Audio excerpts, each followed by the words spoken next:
Baik, Assalamualaikum warahmatullahi wabarakatuh. Perkenalkan, nama saya Melani Putri Wardana dengan NIM 21016156. Di sini saya akan menampilkan tugas ke-13 mengenai keterampilan berbicara dalam bentuk wawancara. Materi yang akan saya bahas ada 5, yaitu pengertian wawancara, jenis pertanyaan dalam wawancara, lembaran bimbingan wawancara, serta praktik wawancara. Nah, kita masuk pada materi pertama, yaitu pengertian wawancara. Pengertian wawancara menurut Kamus Besar Bahasa Indonesia adalah tanya jawab dengan seseorang, pejabat dan sebagainya yang diperlukan untuk dimintai keterangan atau pendapatnya mengenai suatu hal untuk dimuat dalam surat kabar, disiarkan melalui radio, atau ditayangkan pada layar televisi. Nah, kalau misalnya kita membahas menurut para ahli, ada di sini Lexi J. Meleong. Wawancara adalah percakapan dengan maksud-maksud tertentu. Pada metode ini, peneliti dan responden berhadapan langsung atau face to face untuk mendapatkan informasi secara lisan dengan tujuan mendapatkan data yang menjelaskan permasalahan penelitian. Lalu kegiatan tanya jawab ini terjadi dengan adanya komunikasi bolak-balik antara pewawancara dengan orang yang diwawancarai untuk mengeksplorasi topik-topik untuk dibahas. Lalu materi kedua adalah jenis wawancara. Ditinjau dari segi pelaksanaannya, wawancara dibagi menjadi 3 jenis, yaitu wawancara bebas, wawancara terpimpin. Lalu ada wawancara bebas terpimpin. Nah, kita akan membahas dari 3 jenis ini. Yang pertama adalah wawancara bebas. Dalam wawancara bebas, pewawancara bebas menanyakan apa saja kepada narasumber, namun harus diperhatikan bahwa pertanyaan itu berhubungan dengan data-data yang diinginkan.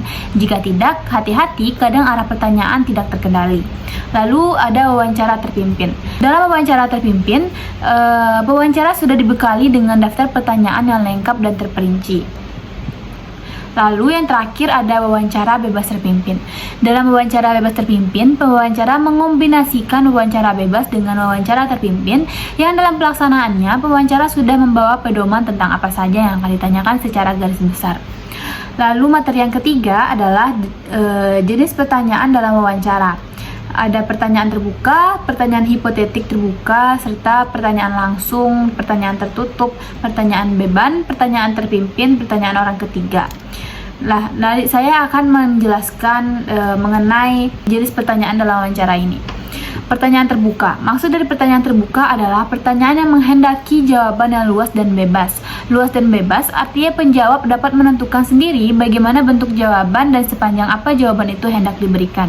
Biasanya dengan pertanyaan terbuka ini, penjawab lebih santai, tetapi kadang-kadang juga dapat membuat penjawab kelabakan hendak memulai jawaban dari mana. Nah, yang kedua ada pertanyaan hipotetik terbuka. Pertanyaan hipotetik terbuka hampir sama gayanya dengan pertanyaan terbuka, baik kelemahannya maupun kekuatannya. Yang membedakannya hanya struktur pernyataan itu sendiri. Pada pertanyaan hipotetik terbuka, penanya dapat membuat pertanyaan lebih luas dengan memberikan beberapa keterangan untuk menyesuaikan dengan situasi wawancara. Contoh, tadi saudara jelaskan bahwa saudara tidak tahu menahu tentang penyelewengan yang dilakukan oleh bawahan saudara. Lalu yang ketiga ada pertanyaan langsung. Pada pertanyaan langsung dimaksudkan untuk pertanyaan yang menghendaki jawaban singkat dan kadang-kadang dapat dijawab dengan ya atau tidak. Kebanyakan pertanyaan langsung ini berharga karena dapat langsung disingkat. Tetapi kelemahannya, pertanyaan semacam ini beberapa hanya mengungkapkan sedikit hal saja. Bagi beberapa penjawab, pertanyaan semacam ini tidak hanya diberikan jawaban singkat, tetapi diberikan pula beberapa keterangan tambahan. Contohnya adalah, apakah saudara ikut dalam rombongan presiden ke Cina yang baru lalu? Nah, lalu ada pertanyaan tertutup. Merupakan pertanyaan yang membatasi ruang gerak penjawab. Bahkan kemungkinan jawaban telah tersedia. Penjawab tinggal menentukan salah satu pilihan jawaban itu. Kekuatan pertanyaan semacam ini, jawaban mudah dipahami, dapat menghemat waktu. Kelemahannya, pertanyaan semacam ini akan menjadi gangguan bila pilihan jawaban yang telah disediakan tidak ada yang disukai oleh penjawab, sehingga dia terpaksa memberikan keterangan di luar jawaban yang telah disediakan. Contoh, bagaimana ukuran perusahaan yang sedang saudara pimpin sekarang? Perusahaan besar, menengah, atau kecil? Lalu selanjutnya adalah pertanyaan beban.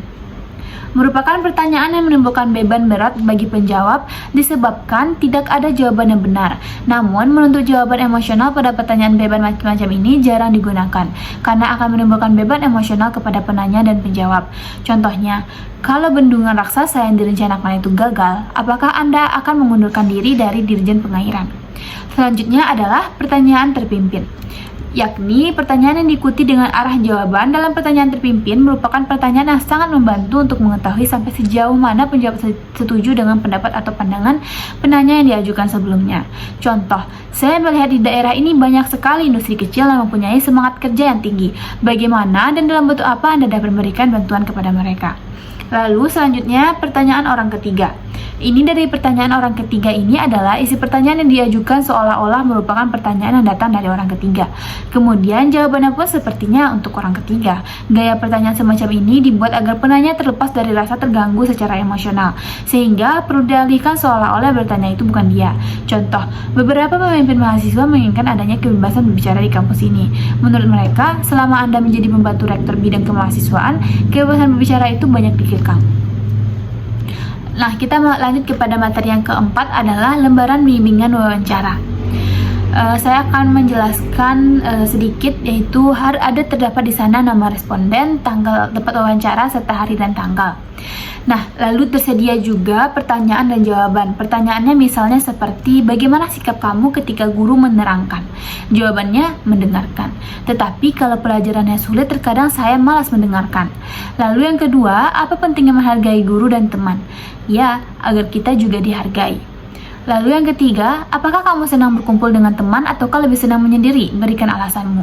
Saya lebih senang menyendiri karena saya orang yang pendiam dan kurang suka kumpul-kumpul. Lalu yang keempat pertanyaannya, apakah kamu selalu menghargai pendapat dari temanmu? Berikan alasan. Jawabannya, kalau pendapatnya sesuai dengan saya, ya saya hargai. Lalu yang kelima, apakah kamu mengerti bagaimana cara berinteraksi sosial yang baik?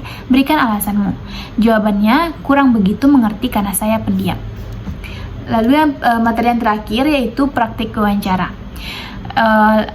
Saya akan menjelaskan beberapa, yaitu pertama, mahasiswa dikelompokkan ke dalam satu kelompok yang masing-masing terdiri dari 2 mahasiswa. Yang kedua, mahasiswa melakukan role play sebagai interview dan interview. Yang ketiga, dosen mengamati dan memberikan penilaian pada aktivitas wawancara yang dilakukan oleh siswa. Seperti itu saja materi yang saya sampaikan. Mohon maaf apabila terdapat kesalahan. Nah, saya akan menjelaskan beberapa kesimpulan dari materi yang saya sampaikan saat ini. Tujuan wawancara adalah untuk memperoleh informasi secara langsung guna menjelaskan suatu hal atau situasi dan kondisi tertentu. Yang kedua, untuk melengkapi suatu penyelidikan ilmiah. Lalu berikut ini beberapa fungsi wawancara. Menghindari kesalahan informasi atau data yang simpang siur. Informasi atau data dari hasil wawancara merupakan pelengkap informasi awal. Memperoleh informasi secara komprehensif, akurat, jujur, dan mendalam. Terima kasih. Assalamualaikum warahmatullahi wabarakatuh.